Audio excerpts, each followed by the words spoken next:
What's up, Rachel? Not much. How are you? I'm doing well. Where are you?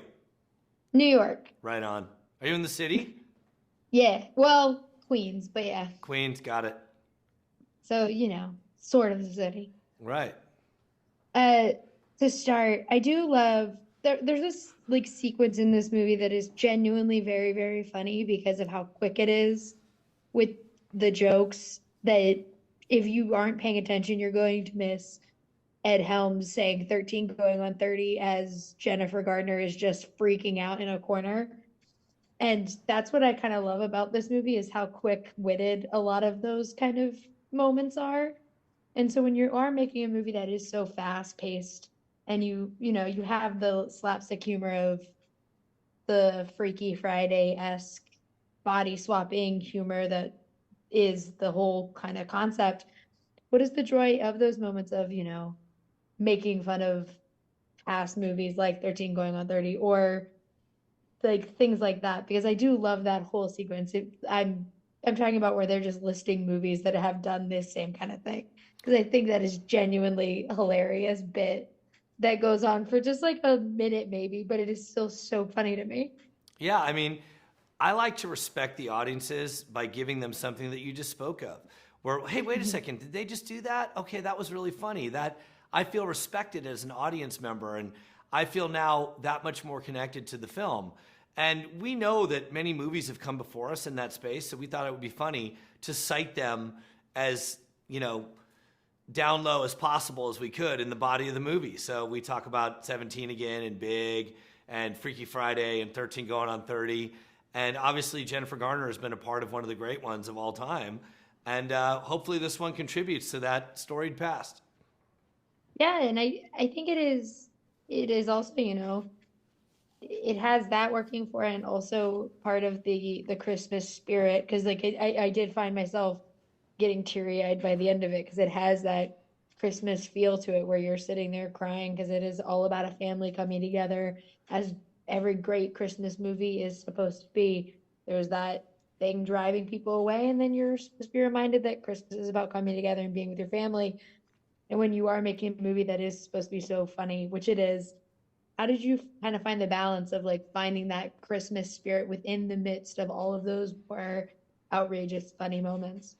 Well, those are my favorite movies that you describe. I like movies that deliver the full range of human emotion. I want to laugh, I want to cry, I want to be involved, I want to care. And to me, that's the glory of Forrest Gump. Forrest Gump's funny, Forrest Gump's entertaining, it's beautiful to look at, it's well performed, and then you find yourself crying at moments in that movie. And to me, those are the absolute best movies. And we're trying to go up there on the shelf with some of the greats. So time will tell if we've done it or not, but that's certainly the goal. And I like that this movie too, like you have obviously I've watched Ed Helms and Jennifer Garner for years, and you have one of the titular good boys. So it's really cool to kind of see all of these actors that we've watched for a long time all together, but to see them all switch between, establishing who these characters are and their personalities and then swapping all of them into, their when they end up swapping bodies is really cool and is like a great show of their range as actors.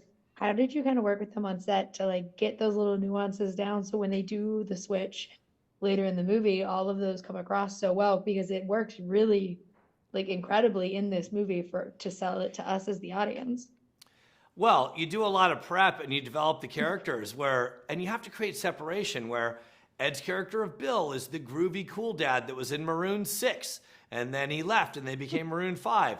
But his son is like a Wes Anderson character that's super stiff and not social and loves math. So therefore it's fun to switch with those characters. And Emma's character of Cece is sort of the idealistic young daughter that's a social justice warrior and playing soccer and wants to dye her hair pink. And Jess is a mom like Elastigirl in The Incredibles, trying to keep the family together and balance work and her home life. And those big touchstones give you really good North Stars to orient, okay, this is what Cece would do, this is what Jess would do.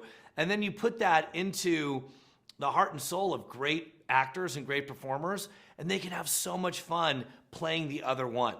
You know, it's just so fun to see Jen Garner in crazy basketball shorts and a funny spray painted jacket and Air Jordans and her hair and like a high pony like Ariana Grande or something.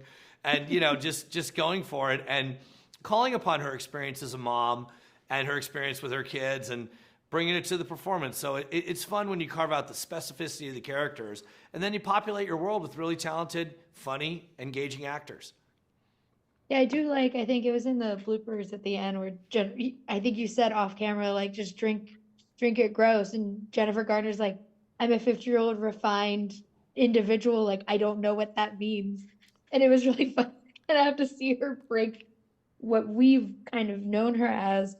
But this movie does a lot of work to kind of change not only like these characters, what they have to go through, but like our perception of people like Ed Helms and Jennifer Gardner. Was that fun for you as a director to get to kind of tell them like have fun, mess around? Like, I mean, Ed Helms starts as kind of the cool guy who gets to mess around, but like especially with Jennifer Garner's character, who is uptight into a woman who has to kind of embrace chaos and mess in her life. How was that for you to get to like basically unleash them on set to like be free at times? Well, I mean, what I like to do is I like to get the page of the script. So you're like, okay, we've got the scene and now we're safe. And then you free them up to have that fun and play. And it's that kind of effervescence and that lightness that I think people can really identify with and sense. I mean, I ask you, you saw the film. Hopefully you feel that joy and that lightness in their performance, which really is authentic and then gives you that much more of a reason to go, hey, I love this. I love these people. And I want to experience this story with them.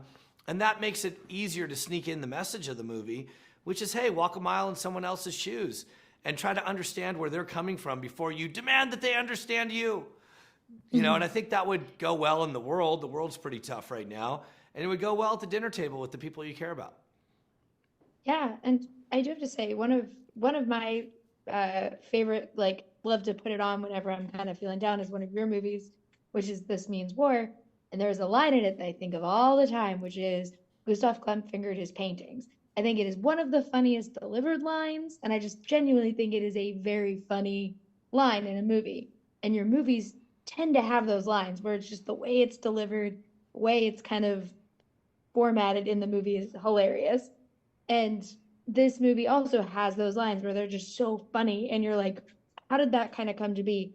When you are working on these movies, obviously I know you can't kind of predict what line is going to hit like that, especially for an audience member. How do you kind of like navigate working with comedians that, because like I know Ed Helms is genuinely one of the funniest people on this planet, but how do you kind of work with like making sure you kind of keep the humor in your movies, because you are known for bringing that to the movies and making them so much fun to watch? Well, I mean, you start with really, really talented performers. I mean, that scene you just brought up, I can't believe you said that. There was a Gustav Klimt reference in this interview. That's awesome. But that's Chris Pine and that's Reese Witherspoon, and Tom Hardy's in that movie also, and Chelsea Handler, and those people are incredibly talented. And then you look at Ed and Jen and Emma and Brady and King Batch and Carl McDowell and Matthias, just so Rita, so many talented people in this. So they can handle the delivery of the line, and then you try to give them well-written stuff to start from, but then you make discoveries on the day when you see it living and breathing, being performed in front of you, because it really is a living, breathing thing, making a movie. And it's my job to sit there and listen to the scene and go, oh, wouldn't it be great if, and throw in a line from off stage and try to get people excited about that and see if it lands. And you have to be willing to endure some clunkers along the way, because not everything works, but then you find those certain moments and it's gold. Yeah, and for our last question, this is, like I said, it's very, very funny. We kind of know like a format like this, and they work. We think these movies are great, and this is another one of those great kind of body swap switch movies that we tend to go back to. And putting it in a Christmas setting is a really smart choice. What do you hope audiences take away when they get to see Family Switch? Well, I just hope that they, have a reason to come together and agree upon a movie choice, because I associate that with the holidays, families coming together, and that moment where you're kind of stuffed and you sit down on the couch, okay, what do you want to watch? And I hope it's a real easy choice to go, let's watch Family Switch. It looks really funny. And then they watch and they're pleasantly surprised. That would be the goal. And then maybe you come away with it with a little bit of empathy of, hey, maybe I'll try to understand my daughter a little more, understand my dad a little more, my son, my mom, my friend. And I think that's just a good thing for the world, and it's a good thing for the individual. And it's just something that we always need to constantly remind ourselves of. And if you can get that message across in the body of something that's making you laugh and engaging you, that to me is success in all areas when it comes to transporting an audience and taking them away for 2 hours. So thank you so much for talking with me today. I really appreciate it. And I loved the movie a lot. I think it was great. You're so kind to say so. Thank you so much. Awesome. Thanks. Right on. Thanks. Bye.